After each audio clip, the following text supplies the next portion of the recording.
morning, good afternoon, good evening, wherever you are. Thank you for joining me again today and everyone else in the chat for another live voiceover community chat Q&A session.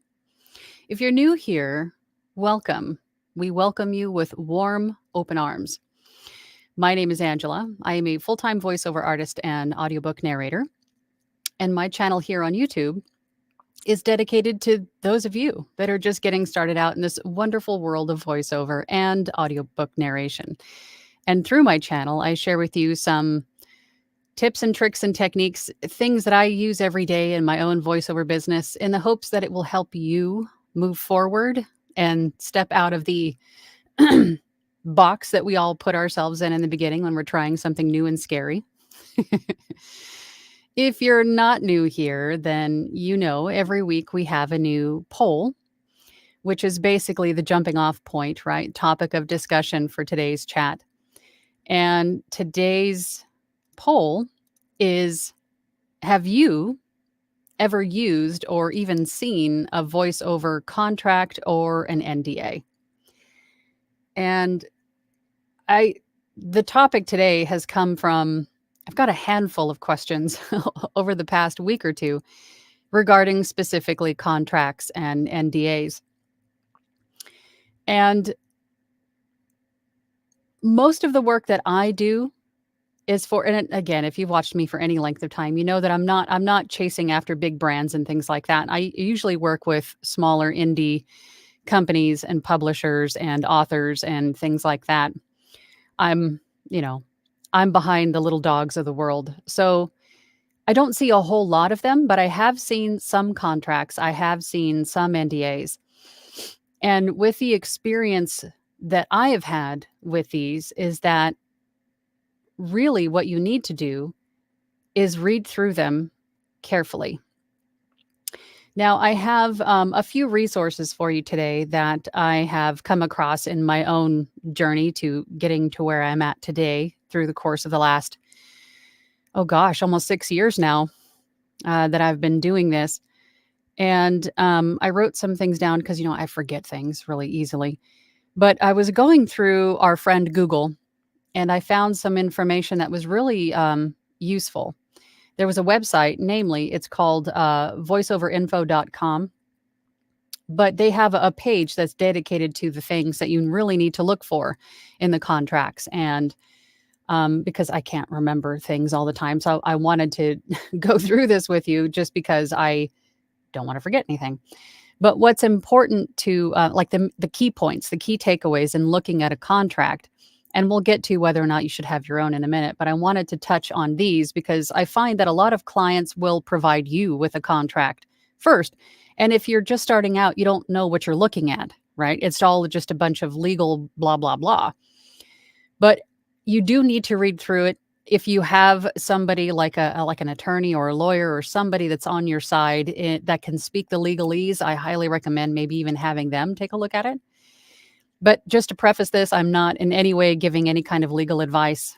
I'm not licensed to do so. This is just my experience thus far. But the things that I think that you should look for in this contract are, or even before you look at the contract, you want to make sure that you understand that the script that we're talking about, that we're talking about in this contract, is approved, right? Because there's usually a lot of different steps or a lot of different people that the script needs to go through before it's the final draft, right? And if you're working with some of the smaller mom and pop indie type of companies like I do, then there probably won't be as many people that the script needs to go through, but I digress. The script that you're receiving, that you're working with, is the final draft. There's no more changes going to be made to it. It is what they want. No changes. If there's any kind of budget that they're working with, I'm hoping that had come up already, but you want to make sure that the budget is outlined or the price that maybe you two have already negotiated is in the contract. Timeline for completion is also something that needs to be in the contract. It's due on X day.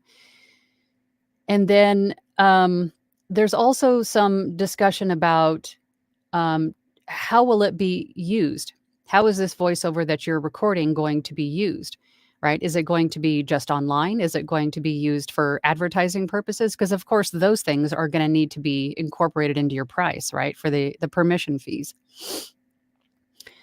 Also things that in all of I do a bunch of different things. I add music to things, sometimes video. So if there are other assets or resources that you need to use or even source as the voice artist, like if they're hiring you to, I don't know, let's just say record a meditation and you're providing the music.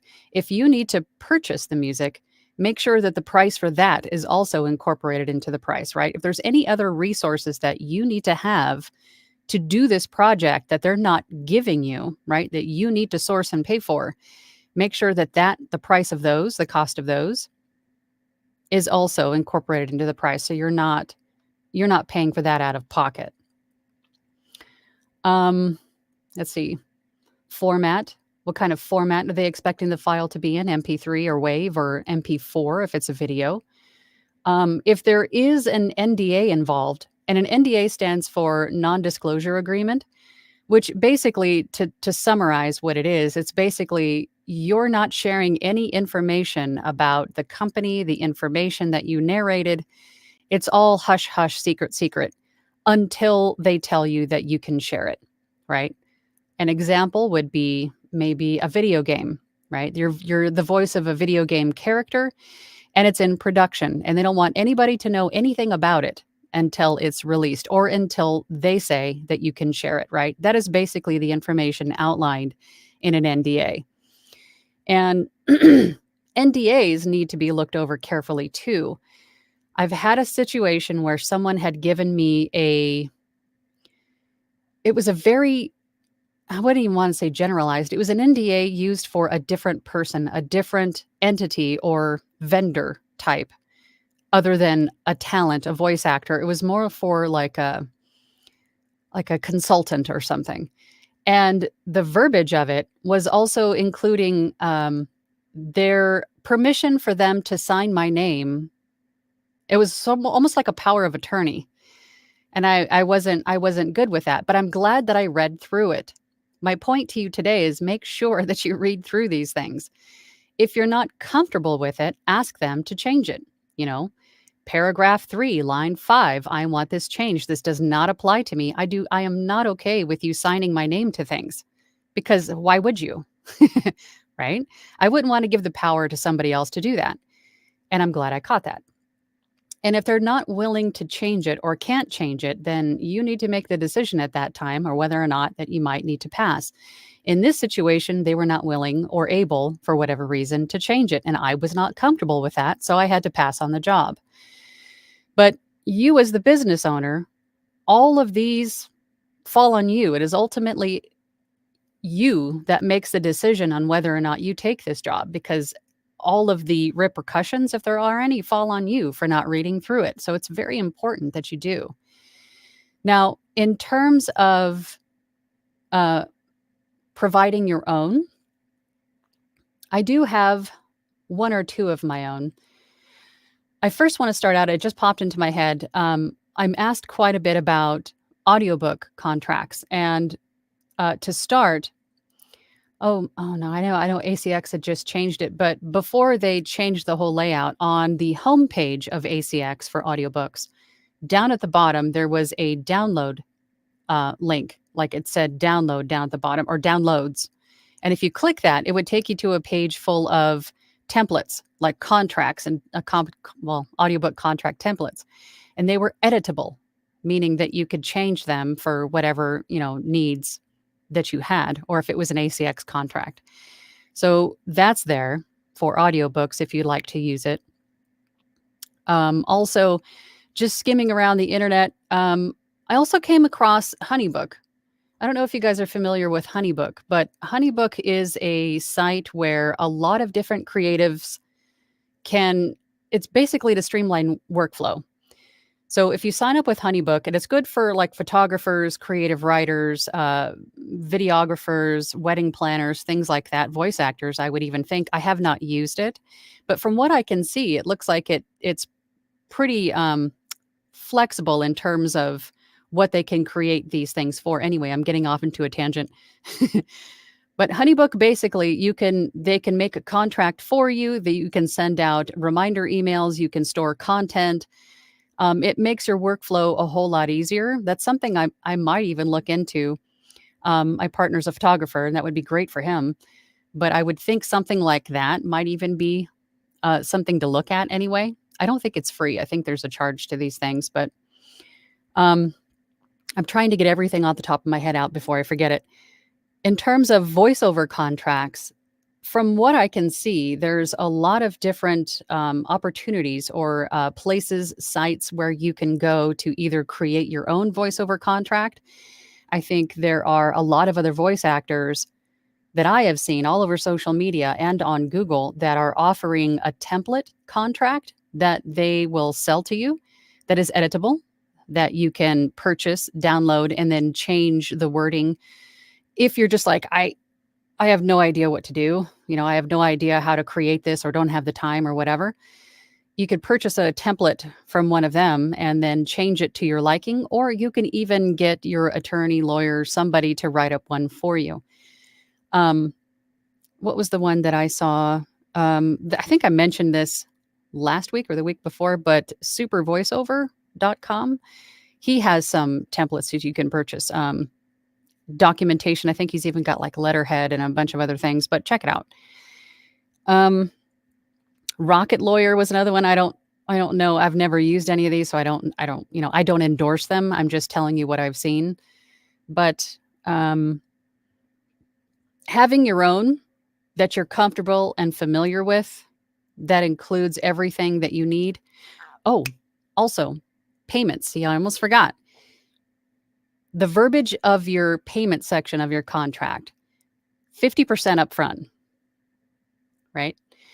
Because payment due dates and timing of pay cycles for companies sometimes don't fall on the day that you would like your payment, or long story short, you don't want to be stuck in non-payment, right? Or anything like that. So you want to make sure that your contract stipulates that you get paid half upfront and then maybe the remainder when you're done.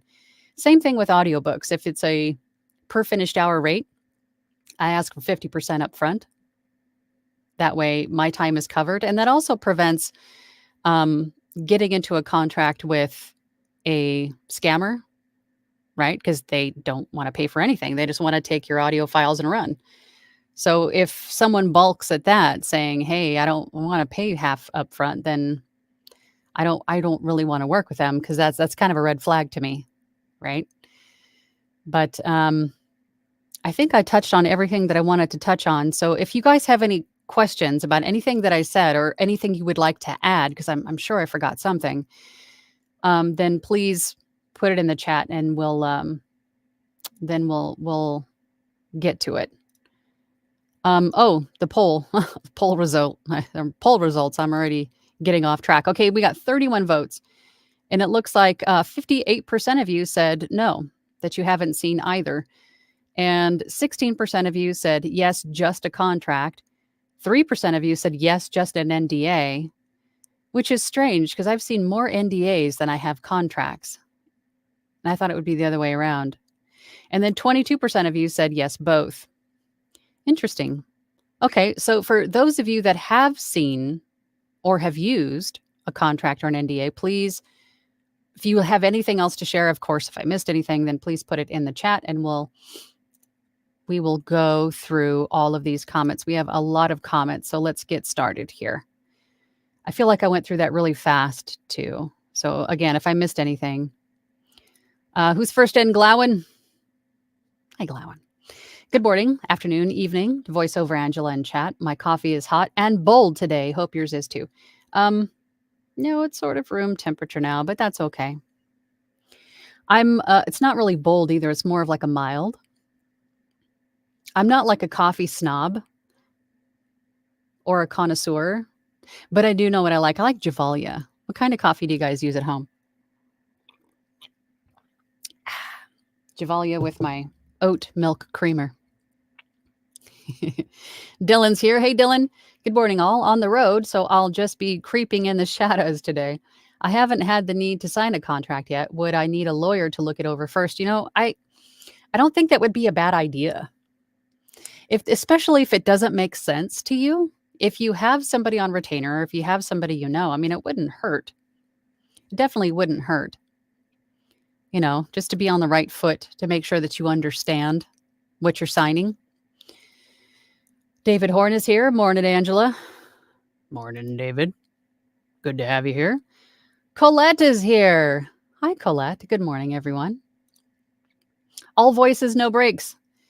I've worked with both, but it was the late 80s. I was younger, had more hair, and a face for voiceover. Oh, you know what? I remember something popped into my head that I totally want to touch on, but totally didn't mention. Contract. In the contract, and especially right now, I can't believe I forgot this. Somewhere in there, you want to make sure that you have an agreement, right, that says that your voice will not be used for AI training, machine learning, any of those things without your consent. Right? An AI writer of some sorts. And I think, was it NAVA? NAVA? Their website has a nice AI writer that you can download and incorporate in your contracts as well. So if you're doing a commercial or something, some sort of voiceover work, and I think it would just be good to have anyway. I mean, if you're just like hard pass on all things AI, make sure that that verbiage is also in your contract. No AI. Unless you're down with it, and that's your prerogative. But I think most people I know would say no. No, thank you. Colette says, Glowen, I hear you're making strides. I'm doing better, but working at it. That's good. That's good. Keep working at it. It doesn't matter if they're strides or baby steps. Forward is still progress. David Horn says, thanks for accepting me in the Facebook group. Seems like an awesome community of people. It is an awesome community of people. I think for the most part, this industry as a whole is just an awesome community of people. I have found that to be true. Ryder Dude says, good morning, everyone. Good morning, Ryder Dude. Good morning, Pamela. Howdy. Howdy, howdy, howdy. Tim Gleason's here. Howdy, all. Caesar. Hey, Caesar. I like my coffee like I like my ex, scalding and bitter. Also, hello, Angela. Hello, everyone. I don't like bitter coffee. Chrissy Sell says, good morning. Looking beautiful as always, Angela. Oh, stop it. Thank you, Chrissy. You make me blush. Fiber Jazz is here. Greetings, everyone. Greetings. Masonry construction. No, just the simple agreements on Upwork and Fiverr. And that is another thing that I was hoping we would touch on today. I think most of these voiceover platforms, freelance marketplace platforms that you can find work on, part of their terms of service will include all of the verbiage you need to protect you from most things in terms of how payment is collected, the timeline or due date, things like that. There's a lot of things that you could have covered for you in just the agreements on those platforms, right? If there's anything above and beyond that, make sure you have it in writing. Same goes with emails, right? If you're I forgot to mention that too. If you're in a direct conversation with a direct client, meaning that you sourced that client, or maybe they contacted you and they're not from a platform or anything like that, right? They're a direct client to you. All this information in an email, I mean, anything that you can reference, right? Later, if you discuss all of these things as far as when the order is due, how much you're going to be paid, when you're going to be paid, what format that the deliverables is going to be sent in, all of the things that we mentioned before is in an email. That would be, I think, sufficient too in most cases, as long as you can go back to it, reference it. If the client has a question, you can refer back to that email and say, hey, this is the date that we discussed it would be due. This is the amount of money that we agreed upon it being, so on and so forth. But yes, those freelance marketplaces and platforms will have that verbiage already incorporated for you in their terms of service. The only thing that's not there, I think, right now, as far as I know, is the AI protections. So if you want to include something like that in your gig descriptions for Fiverr or Upwork in um, the order verbiage, or you could even make it a requirement in for Fiverr is, when you're creating your gig, you have the requirements where you ask for the script, you ask for any pronunciation tips, things like that. You could also make a requirement that by placing this order, you're agreeing that my voice will not be used for any AI training, machine learning, so on and so forth without my consent. You could do that as well and make your own AI writer of sorts in that respect. Hot Pink Bear. I'm not sure why, but I can't see the poll until I tap on one of the choices on mobile. I'm sorry. I don't know why that happens. I have never actually, I don't see it on my mobile device either, but I think I'm just watching. I'm not on the YouTube channel. I'm watching it through Facebook. So I'm not sure why that is. But essentially, the poll is, again, for anyone just joining anyway, is have you ever used or seen a voice over contract and or NDA is what the poll is today. I am not a tech whiz by any stretch. I'm not sure why that's happening. Rustic Hillbilly says, have a wonderful day. You too, Rustic Hillbilly. I appreciate you being here. Glowin says, to Colette, yes, I am. My new gear, booth set improvements. Now I'm working on my speech and voice. Not confident in my editing yet. So I am working simultaneously on both. Nice. Good job, Glowin. Oh, yeah, I've had neither contract or NDA. I have a feeling at some point all of you guys will see one. So I even see them on Fiverr and Upwork. I've had clients provide both or either on that side as well, mainly NDAs for video games and things like that. I think I mentioned as an example. Joya's here. Hey, Joya. I'm fluent in legalese for anyone in the Platinum group that needs some translating. Happy to help. Well, there you go. I'm telling you, our Platinum group is like a powerhouse of information support and wizardry. Joya, Caesar is amazing at the microphone stuff. Well, Joya is too. But amazing group of people. Colette Gray says, wow, that's a really nice offer, Joya. Thanks. She is amazing. Glowin says to Joya, have you reviewed that one that Christine, or was it Christy Lynn, posted in the Discord chat? Fiber Jazz says, in addition to NDAs, you might want to discuss exclusivity considerations with an entertainment attorney. Yes, you should. Again, I am not licensed, or I have no platform to stand on as far as legal advice or anything like that, of course. But speaking with a lawyer or an attorney, or probably would be a better bet. But today I'm just sharing what I have learned thus far, what I have seen. But definitely speaking with an attorney or a lawyer is definitely going to behoove you if you have any questions. Facebook user, this is Dave Moxley, says amen. Foxy Lady says, hi, Angela. Good morning. What's the poll question? I hope I have answered that by now. But again, it's basically, have you seen a voice over contract or NDA yet? Have you seen one or used one yet? Joya says to Glowin, I'm not sure which one you're referring to. Can you link me over there? I read a few over there. All Voice No Break says, in the late 1980s, I never had to concern myself with things like sampling and cloning. Yeah. And today it's super easy to do and well, I'm sure you guys all know. So it's more important than ever for us to take precautions. Fiber Jazz said to Foxy Lady, have you ever seen a VO contractor? Oh, you're my poll question. Thank you. Colette says, I love your tangents, Angela. Don't encourage the tangent. Glowen to I need more coffee. Glowen to Joya says, "What is your @ in Discord?" Joya says, "Be careful when looking at sites where they create contracts for you. Some of those contract sites are not legal in all states and countries." That's a good point.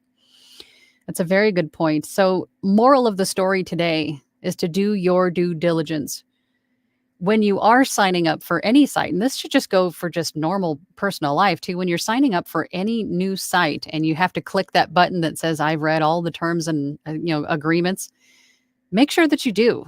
Make sure that you read all of that stuff before you agree to it. Don't just willy-nilly click that box, because you never know what that stuff says. You never know what you're signing away to, what you're agreeing to, right? Just make sure that you read everything before you sign it. That should just be a good policy to have in everyday life. Sophia says, "I can't see the selections to vote until I tap on one, so my vote doesn't count." That's interesting. I wonder what's going on with YouTube. Joya says to Glowen, A2VO Chris. I think we've talked once or twice on Discord. Colette says, "I just found Green Mountain Country, Vermont, which is very much like Javalia." I'm going to have to check that out. Glowen says, "It's in the ACX thread." Joya says, "If I put info on contract law NDAs in the chat, we will be here forever. I have a master's degree in paralegal studies." There you go. There you go. Is there... What you could do is you could share what information you do have, and for anyone who is interested in going to look on their own time, then they could. That way we're not here for hours. Masonry says, "Dunkin' Donuts coffee from Costco, fresh brewed at home." I don't think I've ever brewed Dunkin' Donuts coffee at home, but I've seen it there at Costco, and I've always wondered. I'm kind of partial to Javalia. Tim says, "The people at Edge Studio have had a presentation from the Nava folks concerning AI and synthetic voices. Good show." I want to say that Nava actually on their website, they have not only the writers and information there. I want to say there were a couple of videos. So, I mean, take a look around. There's a lot of information about a lot of things on the interwebs. You just have to, pull up our friend Google and ask him. He'll show you some stuff. Glowen says to Tim, "Can you link the site in Discord for us? I'd love to read or watch it."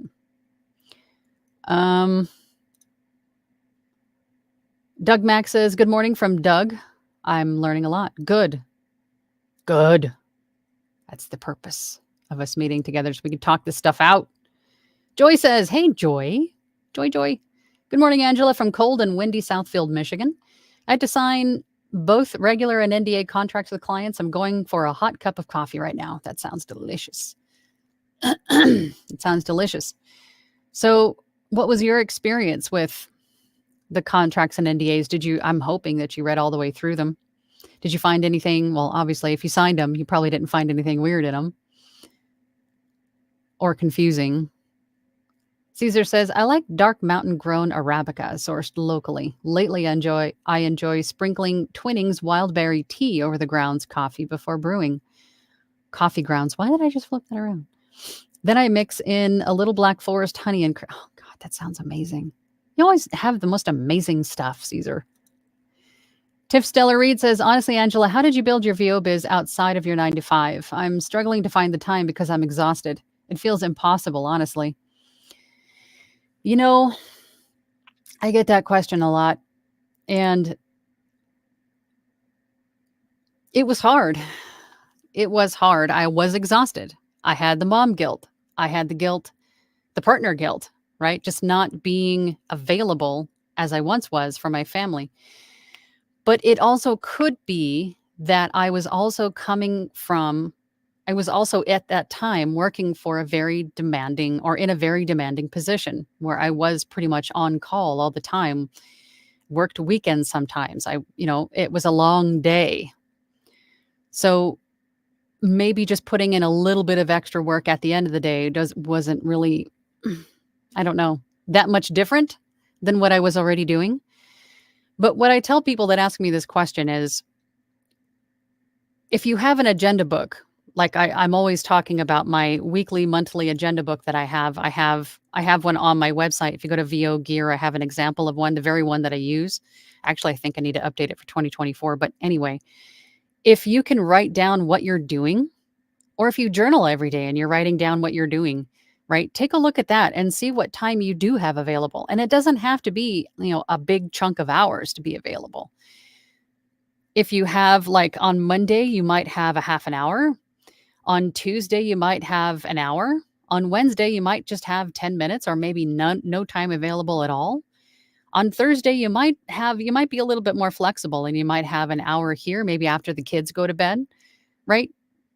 Get an idea of what you do have available to you. And if you have weekends that you have maybe a little extra time, maybe you have a couple of hours to dedicate to this. If you can just spend that time building, piecing together, writing out a bio, right? It doesn't have to be big strides. It doesn't have to be big chunks of work done every day. It could be a baby step. It could be as simple as writing down a 500-word bio about yourself. And then that way you have the bio done. So on any website that you go to that you sign up on to find work, you can just copy and paste that in. That will save you a ton of time. That's still a step forward.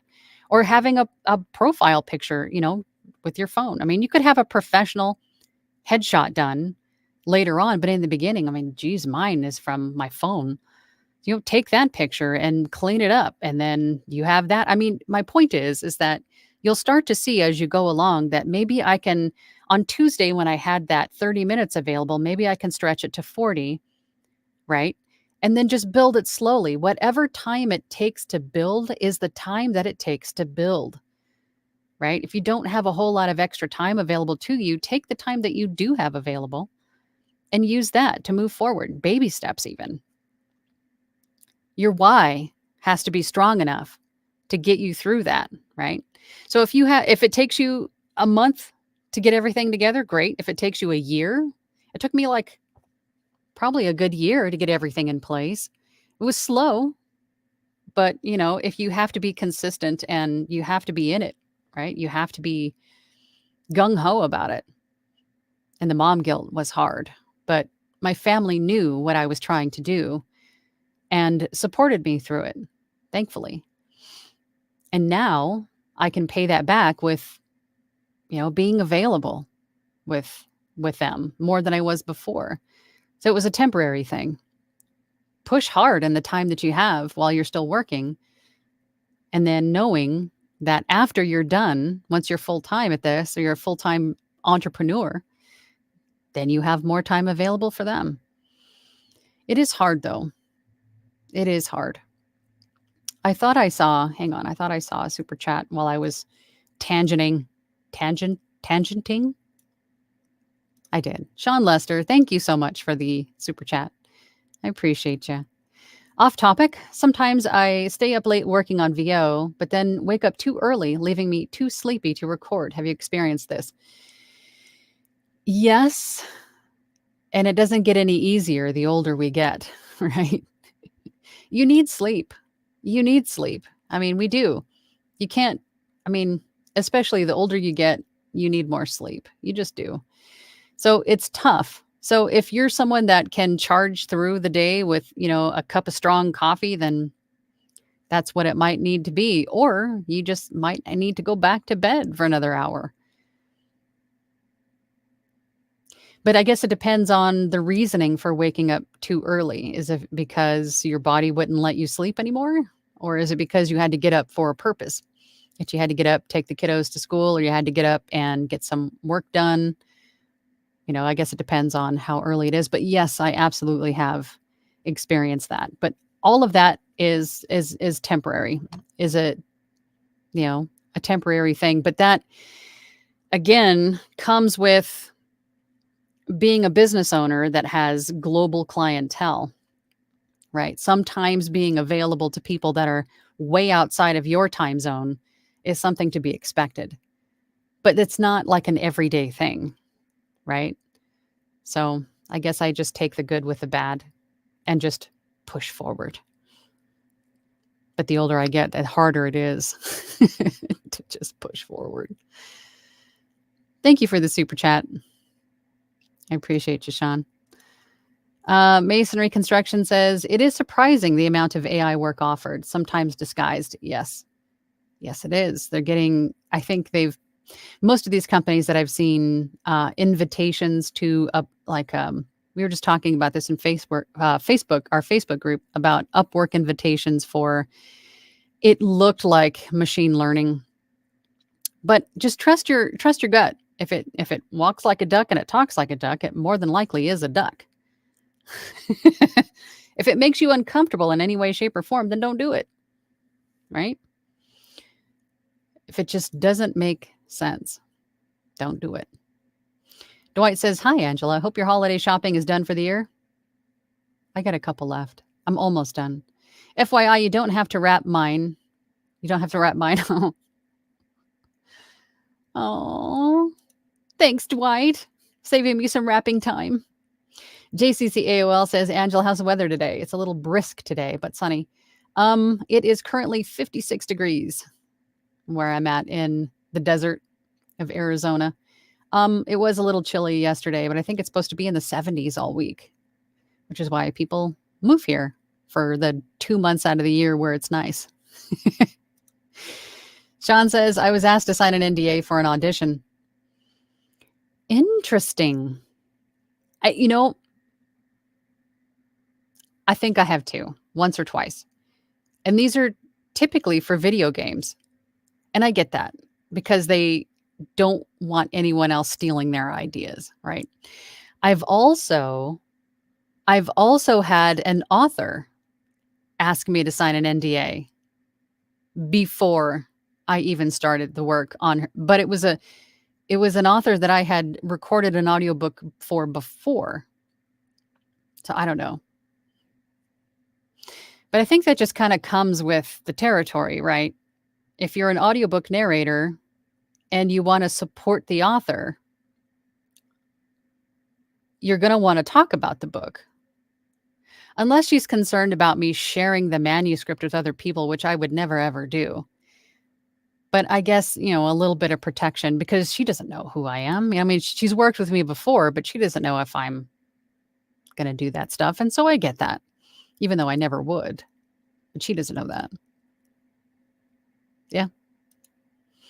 Foxy Lady says, sorry, I could not see the question when I first joined in. It's okay. It's apparently there's some sort of issues with poll question. I apologize for that. Crimsy First Lady says, thanks for accepting me. Good morning, everyone. Yes, good morning. What are the platform names? As far as Voice123, Voices.com, Badalago, Voice Giant, Voice Jungle, Voquint. There's literally over 100 of them. Google can help you find a handful more. And I swear I had a list of them somewhere. But for the freelance marketplaces, there's freelancer.com, there's Guru, there's Backstage, there's Fiverr and Upwork. There was one other one that was just right here, People Per Hour even. There's a lot of them. There's a lot of them out there. But whatever one you decide to work with, be sure that you're reading the terms of service. You're reading all the agreements before you agree to them. And understand how they work in terms of how you get paid, how long it takes to get paid. Do they send you a check? Do they do PayPal? Make sure you have a firm grasp on all of those as well. JCC AOL says, can anyone suggest a good Christmas audiobook? I am currently listening to Young Scrooge. Oh, a very scary Christmas story by R.L. Stine. Young Scrooge by R.L. Stine? That sounds I haven't seen that one. That sounds very interesting. Christmas audiobook. I listen to horror all year. Don't ask me. JCC AOL says, I enjoy Bears Brothers. Is it Bears or Bears Brothers coffee? Southern Pecan is good. With Planet Oat is a good non-dairy creamer. Yeah, that's what I use. Planet Oat. It's either caramel or what's the other flavor? Like brown sugar or something. It's pretty good. I like it. Joya says, my recommendation is contacting an attorney or legal representative in your area to review what you have and make changes. Most of the time, you will pay a $100 to $300 for a universally enforceable contract. I like it. There you go. Great tip, Joya. Thank you for that. Tycon Dalar says, I have the trifecta working against me. Full-time job, buried in debt, no family support, but I will not be deterred. I will make this work or die trying.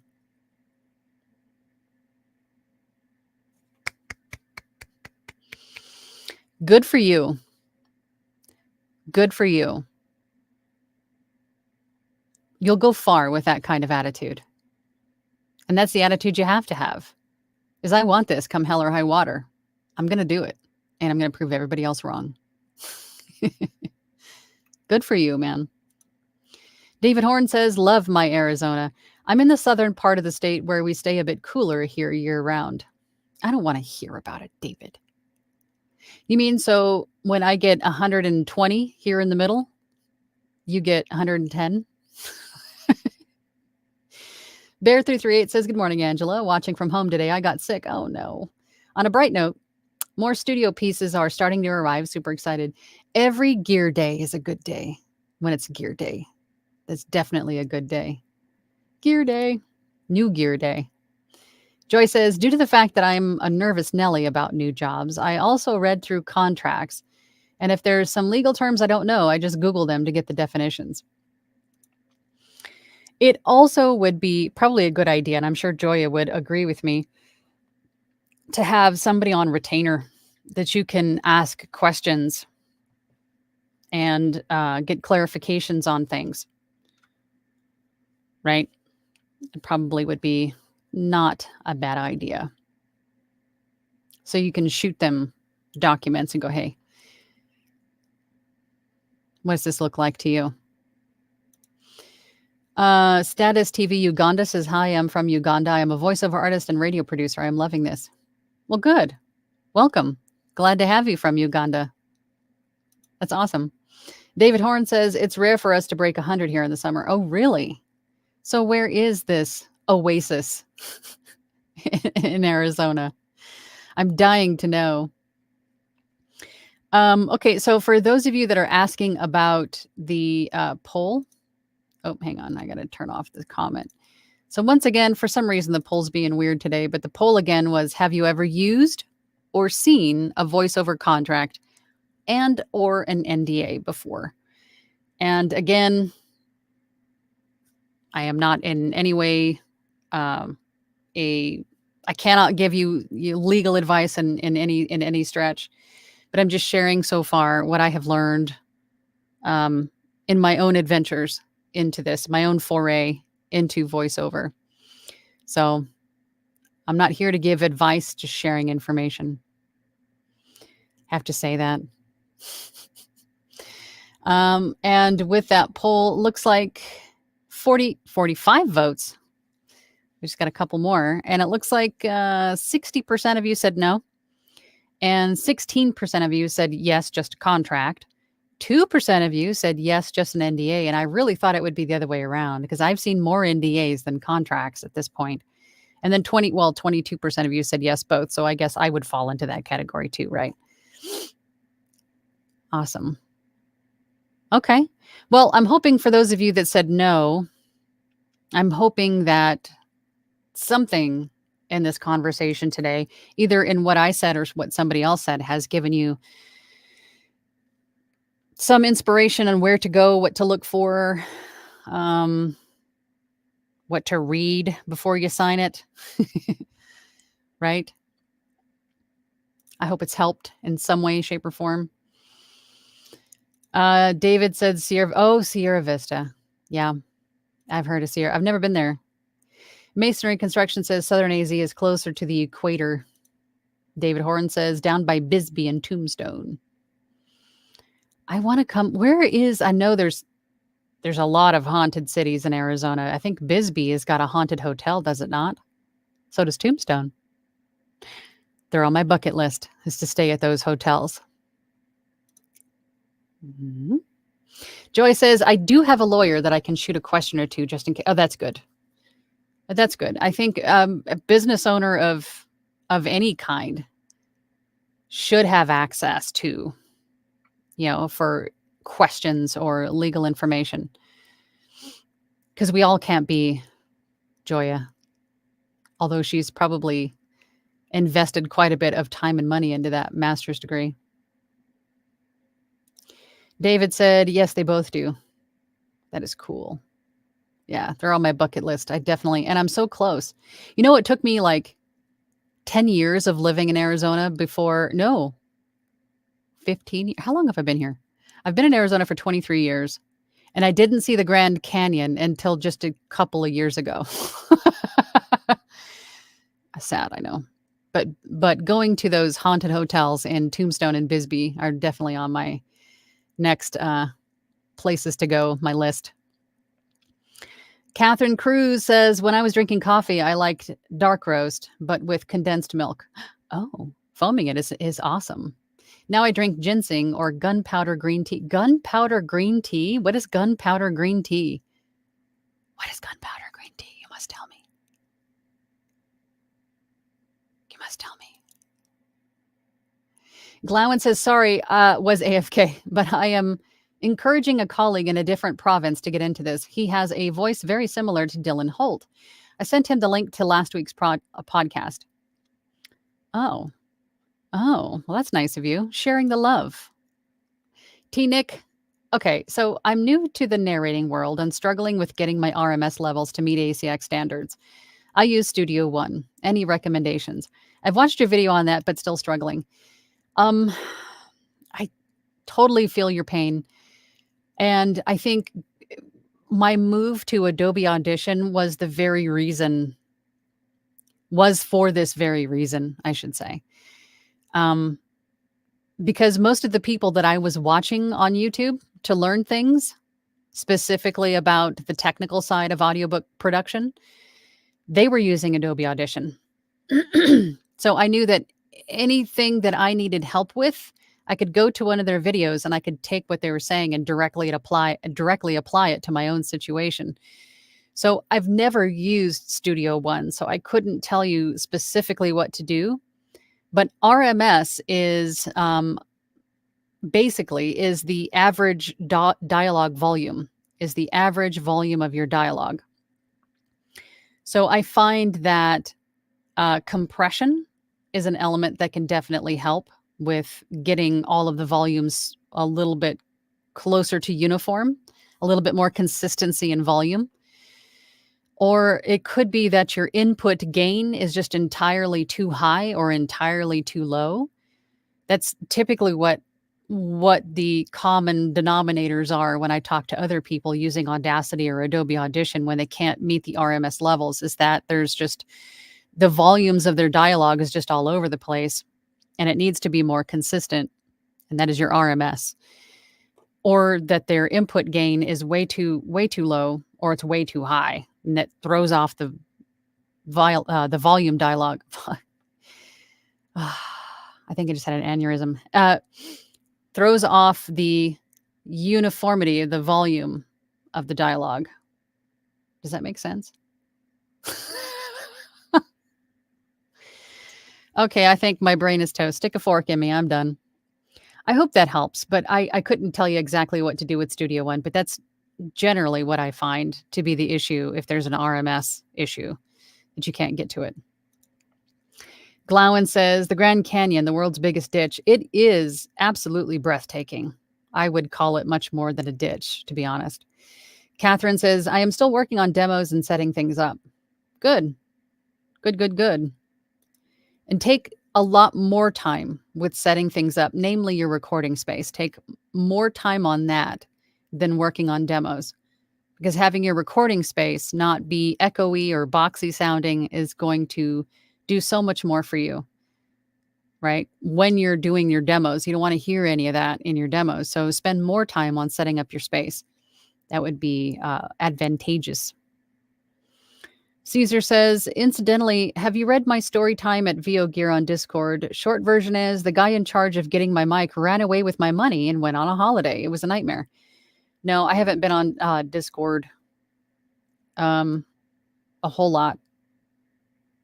Social media and I are, I try my best. You guys have to remember that I have lots of different platforms, and I do have people that ask me questions, and so trying to get to everywhere every day is hard. And I also have mentees and people that I work with, and sometimes tech support. I wear all the hats. So I'm pretty much on my phone or on my computer all day long, and I can't get to every place all day long every day. So I do miss some things, and I apologize for that. Um, but to answer your question, no, I haven't been on Discord. I think I was there yesterday or the day before, but I don't look at it multiple times a day. Unfortunately, I know I need to get better at that. And I'm sorry that happened to you. That just stinks. I'm gonna have to go and read it and see what happened. Tiff Stella Reed says, I get discouraged because it takes so long to build a business and I hate my 9 to 5. So I'm so conflicted about what I need to do. My mood is so bad right now because I hate my job. I was right there with you in that same place. I used that drive to get away to propel me forward in this. Because although it paid well, it was very toxic. And it kept me, and it took my time away from my family. I didn't want to be the absentee mom. I wanted to be there and available for my kid. So I used that to drive me forward into a new endeavor. So I would suggest doing the same. Use it as fuel and then show them what you can do. Caesar says gunpowder tea is tea leaves rolled into pellets. Interesting. Their appearance is similar to buckshot, hence gunpowder. Interesting. I've never seen that before. Tea time with Voice Over Angela. I've never seen that before. That is so cool. So does it take longer or shorter to steep? Or does it, do you use one of those little, one of those little tea balls? I would think. What is the benefit of having it in those shapes? Glowen says to Tiff Stella Reads, don't get discouraged. It's a struggle for me too. I typically put in 60 plus hours at work and my days off are spent pushing through all the things I put off every day. Yeah, I feel all these comments. I do. I was there. T. Nick says, I think I'll switch because all I'm seeing as well online is with Adobe. My RMS always says it's low. I'm already under contract for 2 different books. That's good. So I've been really frustrated about getting that fixed. Okay, so when you say low, do you mean like in negative numbers or that it's which way? Because you're going to remember that the volume, typically what we're looking at is a negative number. So when you say like it's a low, like it's a small number, which means it's really high, or that it's, which way are we talking? Maybe I'm opening up the door for a whole new tangent. Wait, I could be. I mean, we're talking about me here. But I can tell you that switching to Adobe for me was like night and day. From going from Audacity to Adobe Audition was like a whole new world had opened up. Granted, that was Audition 4 or 5 years ago, and a lot has changed with Audition since. They've added a whole slew of new features. But that's why, one of the main reasons why I went with Adobe Audition, just so I could not have to go through translating or trying to figure out, okay, if they're doing this, how do I do that? And, in 2 different platforms, it just made it a whole lot easier. Catherine says, apparently gunpowder green tea has a higher caffeine content. Sign me up. Sold. Adds to cart. And healthier than regular green tea. It's rolled tighter and resembles little bullets, preserving the nutrients. Ew, interesting. I'm going right to Amazon. Joy says, are there any platforms or groups I can join where I can get an Adobe Audition subscription, excuse me, at a discount? Not to my knowledge. I am an Adobe affiliate, and I do not see any discounts, really big discounts. Trying to think. I might have to go and look, but the most I think I have seen,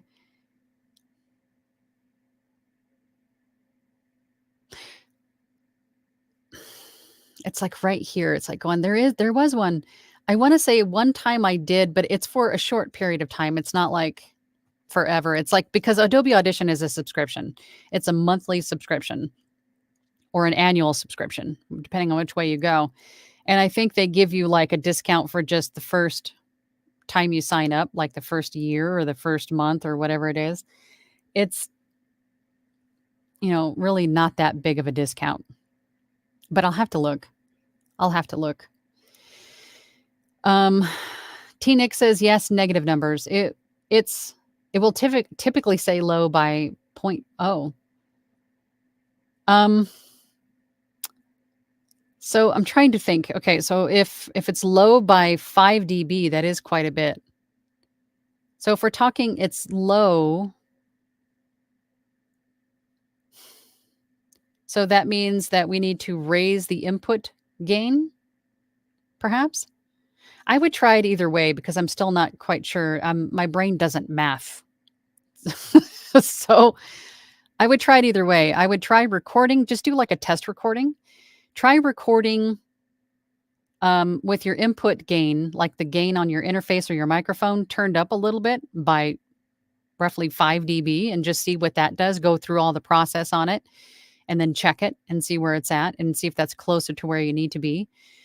And if that's the case, you can take all of your existing files and just increase the volume of all of them and then go through the processing and then check it to see if that's where you need to be. It could be a relatively simple fix, but without seeing it, I don't really know. But that's what it sounds like. That's what it could be. JCCAOL says, I think you should visit New Orleans. I want to go to, that's definitely on my bucket list. I would love to go to the French Quarter. I know, for all the haunted stuff. Savannah, Georgia, or Baltimore when it comes to haunted places. When you visit Baltimore, stop by Westminster Cemetery to pay respects to a certain writer.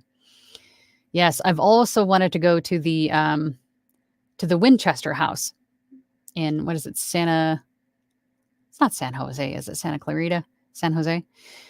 My partner went and got a picture of a ghost. It was pretty cool. Anyway, try not to get off topic. We talk about ghosts and stuff all day. David said to Joy West, if you have a friend who is an educator, they can usually get discounts through Adobe. That is usually the only discount that I see is for educators and or students, but not for everyday Joes like us. Oh, come on, Angela. Audacity has changed a lot. It has. It has changed a lot. It's a far cry from what it was, God, like 4 or 5 years ago now that I've used it. So yeah, I'll give them that. But I've spent the last 5 or so years on, almost 6 years on Adobe. So I'm fairly partial to Adobe Audition now because I know how to use everything that I need to use it for. Joy says to David Horn, not sure about that, but I can check. Thanks. Hot Pink Bear says, Winchester House is in San Jose. Took my kids there. They loved it. I've always wanted to go through there. And I have a mug. He brought me back a mug that was in the shape of the house. So cool. So cool. T-Nick says, I'll try adjusting the input gain. That's always what comes back. All my other stuff is at where it needs to be. And just remember that once you make one change, other things might change in the process. So you might have to tweak your process a little bit to accommodate more volume also. So that's what I would do if I was in your position. I would just do a test recording, see if that works, like turning it up a little bit, go through all the motions, right? Go through all the effects, go through the normalization, and then test it and see if that's the case. And if that doesn't work, then start over. Start it with the input gain lower and then go through all, you know what I mean? So try a little bit of test things before you apply it to your but your recordings, your audiobook recordings, if you have any done, because you don't want to screw those up. So just do a test recording first. But thanks for your help and videos. They've been very helpful in this adventure. Well, good. I hope so. That's what I record them for, is just entertainment at the least. Laugh at me. David says to Joy West, you're welcome. Daniel says typically input should be -20, -18 dB. If it's lower, -24 to -30, then you have to look for a booster like a fathead or cloud lifter. If you don't have the ability to increase your input gain. And it also depends on like your interface, because I know some of them have like oh god, again, I was just there and then it ran away. Like some don't have the ability to increase the input gain. So it really depends on what you have. But to Daniel's credit, yes, there are cloud lifters and fatheads that will also give an extra boost in gain if need be. I haven't had to use them, so I try to think in ways without them. Again, from my own experience, but there are other things available, like the fatheads of cloud lifters. Catherine says, I've heard that you can ruin your vocal cords. Of course, you can ruin anything if you wear it out too much. Most of the reason I haven't settled on my demos is because it's very raspy. I also have a little bit of like what is it called? Raspiness, but there's a word for it. I can't think of what it is now. But I have found that it doesn't really affect me. It could be a unique feature to your voice that sets you apart from everyone else. So don't ever be hard on yourself or discount yourself or just cut yourself out of the equation altogether because there's an element or an aspect to your voice that you find strange or that you deem as unworthy or inappropriate or unwanted. Don't ever do that.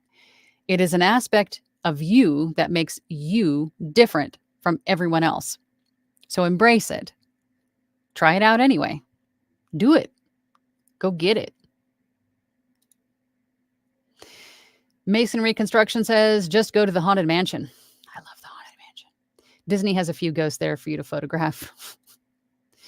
Daniel says, is there a golden rule to find the correct reading speed? There is no correct reading speed. Don't focus so much on the speed. Focus on the story. Focus on the story. Focus on the intention of your read. If it's not an audiobook, if it's something else, is it something else that's meant to grab your attention or to, evoke emotion, right? Because that's going to be a different speed than perhaps a narration that is more of a normal conversational space or pace. So depending on what you're doing, there might be a different tone or speed needed. So there isn't like a perfect reading speed. It's going to depend on what you're doing. If we're talking about audiobooks, you definitely want to change it up, right? You don't want to keep it uniform across the board because that just gets boring. You want to talk fast in one place where there's a little bit of drama going on, or maybe there's a fight or something. And then you want to slow it down when there's a more like emotional or sentimental, right? You want to change it up depending on what's going on. Focus on the story that you're telling, more so than the reading speed. If that makes sense. T-Nick says, I wish I knew someone who was in the editing industry so I could pick their brain. Well, I think most of us voice actors that do our own editing are in the editing industry. Pick away. Caesar says, Winchester House in San Jose on my bucket list. But I don't want to run into my old business partner. Also, Anne Rice's former house in New Orleans, I'd like to see. Same. Vocal Fry, Tim Gleason. Thank you, Vocal Fry. That's what I was looking for. Yes. But back to Caesar's, yes. Maybe we should have a trip. Maybe we should all meet there at one point. One or the other, or both. We could do the Platinum Group's Haunted Mansion or Hauntings. The Hauntings. We'll come up with a good name for it. We should totally do it.